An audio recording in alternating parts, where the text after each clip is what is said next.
Donald Trump just putting it down in writing out in plain sight for everybody to see that he wants everybody to refuse those subpoenas. What does that mean? Will they do it? I suspect they will. They follow everything else he tells them to do. What happens from there? That's the million-dollar question. If any of these four men defy the congressional subpoena, the big issue that the Select Committee has to decide is what they will do to try to enforce it. There are three basic ways that congressional committees can try to force people to testify.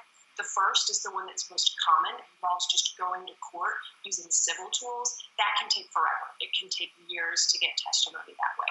The second way is by holding the person who defies the subpoena in contempt. Congress would find that whoever defied it is in contempt and then ask the Justice Department to prosecute the person who defied the subpoena.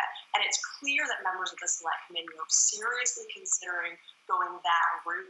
Multiple members have talked about it. It's also a pretty significant tool that they have. First, because, of course, the Justice Department is run by Biden administration appointees. If it had been run by Trump appointees, this would be a very different situation. But in this case, we think DOJ would take any such referral seriously. And second, if you're convicted of defying a congressional subpoena, you can go to prison for up to a year. You can face a fine of up to $100,000.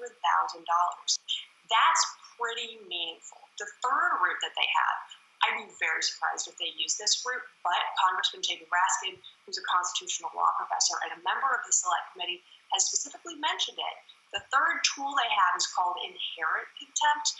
That's when the House Sergeant of Arms would arrest the person who defies the subpoena and put them in the little jail cell in the Capitol building. I don't think that's going to happen. But it's notable that Congressman Raskin has explicitly mentioned it as one of the possible tools that the committee has.